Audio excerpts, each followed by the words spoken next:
বন্ধুরা, সবাইকে স্বাগত। গণতন্ত্রের প্রতিটি ভোট এক একটি কণ্ঠস্বর, আর সেই কণ্ঠস্বরকে সঠিক উপায়ে তুলে ধরার দায়িত্ব নির্বাচন কমিশনের। কিন্তু যখন ভোটার তালিকায় প্রশ্নের মুখে, তখন গণতন্ত্রের ভিত কতটা মজবুত থাকে? বিহারে এখন চলছে এমন এক প্রক্রিয়া যা লক্ষ লক্ষ ভোটারের ভবিষ্যৎ অনিশ্চিত করে তুলেছে। নাম তার স্পেশাল ইন্টেনসিভ রিভিশন, সংক্ষেপে যাকে বলা হয় SIR। আর এই প্রক্রিয়া নিয়েই দেশের সর্বোচ্চ আদালত সুপ্রিম কোর্টে চলছে ঐতিহাসিক শুনানি। কি এই SIR? সহজ কথা, নির্বাচন কমিশন বিহারে ভোটার তালিকা থেকে মৃত, স্থানান্তরিত বা ভুয়ো ভোটারদের বাদ দিয়ে একটি পরিষ্কার তালিকা তৈরি করতে চাইছে। শুনতে ভালো মনে হলেও বিতর্কের শুরুটা এখানেই। অভিযোগ উঠেছে এই প্রক্রিয়ার নামে অনেক প্রকৃত ভোটারকেও তালিকা থেকে বাদ দেওয়া হচ্ছে, কারণ ইসিআই নাকি বহু ক্ষেত্রে, অর্থাৎ ইলেকশন কমিশন অফ ইন্ডিয়া নাকি বহু ক্ষেত্রে প্রচলিত ও সাধারণ নথিপত্রকে বৈধ বলে গণ্য করছে না, যা সুপ্রিম কোর্টের রায় ও নির্বাচন কমিশনের নিজস্ব গাইডলাইনের পরিপন্থী। এরই বিরুদ্ধে বিভিন্ন সংস্থা ও রাজনৈতিক দল সুপ্রিম কোর্টে দ্বারস্থ হয়েছে। 28শে জুলাই 2024 সুপ্রিম কোর্টের প্রধান বিচারপতি সূর্যকান্ত এবং বিচারপতি জয়মাল্য বাগচির বেঞ্চে এই মামলা শুনানি শুরু হয়। পিটিশনকারীরা আদালতে জানান, ভোটার তালিকা সংশোধনের এই পদ্ধতি সংবিধানের মৌলিক অধিকার যেমন 14, 19, 21, 325 এবং 326 অনুচ্ছেদ লঙ্ঘন করছে। তারা অভিযোগ করেন, ইসিআই অর্থাৎ ইলেকশন কমিশন অফ ইন্ডিয়া ভোটারদের কাছে নাগরিকত্বের প্রমাণ চাইছে, যা ভোটার তালিকা তৈরির ক্ষেত্রে অপ্রাসঙ্গিক। তারা জানায় যে এটি শুধুমাত্র একটি খসড়া তালিকা এবং চূড়ান্ত তালিকায় কোনো ত্রুটি থাকলে তা পরে সংশোধন করা যাবে। ইসিআই যুক্তি দেয় যে তারা তাদের ক্ষমতার বাইরে কিছু করছে না। আদালত সেদিন খসড়া তালিকা প্রকাশের উপর স্থগিতাদেশ দিয়ে অস্বীকার করে, কারণ 1 আগস্ট তালিকাটি প্রকাশিত হওয়ার কথা ছিল। তবে আদালত ইসিআইকে এই দেরিতে SIR প্রক্রিয়া শুরু করার কারণ জানতে চায়। 29শে জুলাই দ্বিতীয় দিনের শুনানি ছিল আরও গুরুত্বপূর্ণ। আদালতে পিটিশনকারীরা উল্লেখ করেন, ইসিআই এর নিজস্ব হিসাবে প্রায় 65 লক্ষ ভোটার তাদের গণনার ফর্ম জমা দেননি, কারণ তারা মৃত বা স্থানান্তরিত।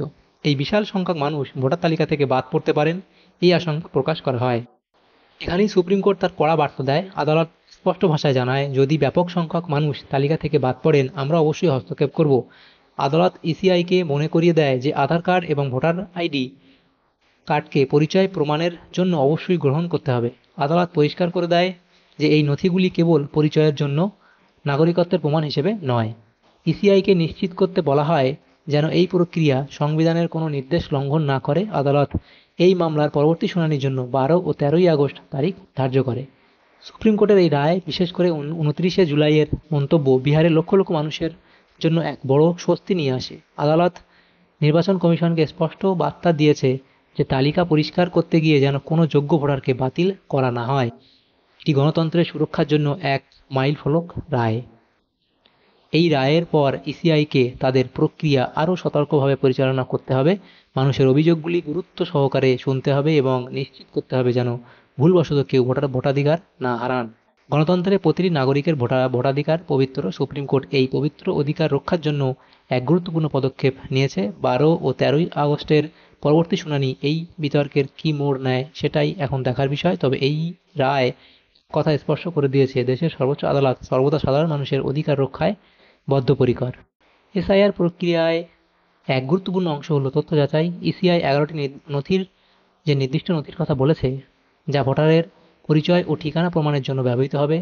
কিন্তু এই নথিগুলির তালিকা কি যথেষ্ট, নাকি এটি আরও জটিল করে তুলেছে সাধারণ মানুষের কাজ? তো সেই 11টি যে নথি ছিল, সেই নথিগুলো আমরা পরপর আলোচনা করব। বিহারের ক্ষেত্রে 11টি নথি নির্দেশ করে দিয়েছে কমিশন। অন্যান্য রাজ্যেও SIR হলে নথির সংখ্যা একই থাকবে বলেই মনে করছেন এই প্রক্রিয়ার সঙ্গে জড়িত আধিকারিকেরা, কারণ তা না হলে কমিশন নিরপেক্ষতা নিয়ে প্রশ্ন উঠবে। যে 11টি নথির কথা বলা হয়েছে সেগুলি হলো: 1 নম্বর, আপনি কেন্দ্রীয় বা রাজ্য সরকারি কর্মচারী বা অবসরপ্রাপ্ত কর্মচারী হলে আপনার সেই যে পরিচয়পত্র দেখাতে হবে। দ্বিতীয়, আপনি দেখাতে পারেন আপনার নামে 1987 সালের 1 জুলাইয়ের আগের কোনো সরকারি কেন্দ্র অথবা রাজ্যের যদি নথি থাকে।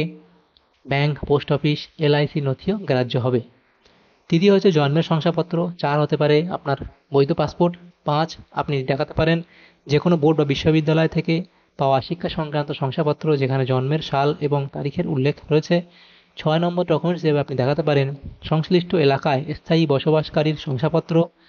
7 হচ্ছে কি, আপনি যদি ওবিসি, এসসি, এসটি এই যে অনগ্রসর শ্রেণীভুক্ত হয়ে থাকেন তাহলে তার যে শংসাপত্র সেই সার্টিফিকেটগুলো দেখাতে পারেন। 8 হচ্ছে জাতীয় নাগরিক পঞ্জি অর্থাৎ এনআরসির তালিকায় নাম থাকতে হবে, সেটা দেখাতে পারেন। 9 নম্বর হচ্ছে কি বনাঞ্চলের অধিকারের শংসাপত্র। এটা বনাঞ্চলের বসবাসী আদিবাসীদের ক্ষেত্রে এটা থাকে, বনাঞ্চলে অধিকারের শংসাপত্র, সেটা দেখাতে পারেন। 10 নম্বর ডকুমেন্টস হচ্ছে রাজ্য সরকার বা স্থানীয় প্রশাসনে তৈরি করা পারিবারিক রেজিস্টার। 11 হচ্ছে সরকার প্রদত্ত জমি বা বাড়ির নথি, দলিল পত্র ইত্যাদি দেখাতে পারেন। দেখো এইসব ডকুমেন্টগুলো দেখাতে পারেন। এবং যদি আর কি বলেছে সেখানে কিন্তু কমিশন আর এক যাচাই করে দিয়েছে কি সকলকেই যে এই নথি দিতে হবে সেটা নয়, কারণ সমস্ত প্রাপ্তবয়স্ককেই ভোটার তালিকায় নাম তোলার জন্য উদ্বিগ্ন হতে হচ্ছে না। বিহারে 2003 সালে এসআইআর হয়েছিল, অর্থাৎ আজ থেকে 22 বছর আগে।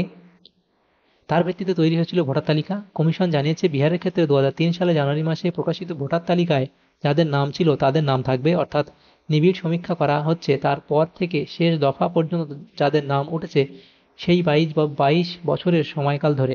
উল্লেখ্য পশ্চিমবঙ্গের যে শেষবার এসআইআর হয়েছিল 2002 সালে, অর্থাৎ পশ্চিমবঙ্গের ক্ষেত্রে কি হবে 2002 সালে যে ভোটার লিস্ট তৈরি হয়েছিল এসআইআর এর পর, অর্থাৎ পশ্চিমবঙ্গে 2002 সালে এসআইআর হয়েছিল সেখানে যে ভোটার লিস্ট বানানো হয়েছিল সেই ভোটার লিস্ট কিন্তু আগামীতে আপনারা পেয়ে যাবে ভোটার পোর্টাল থেকে।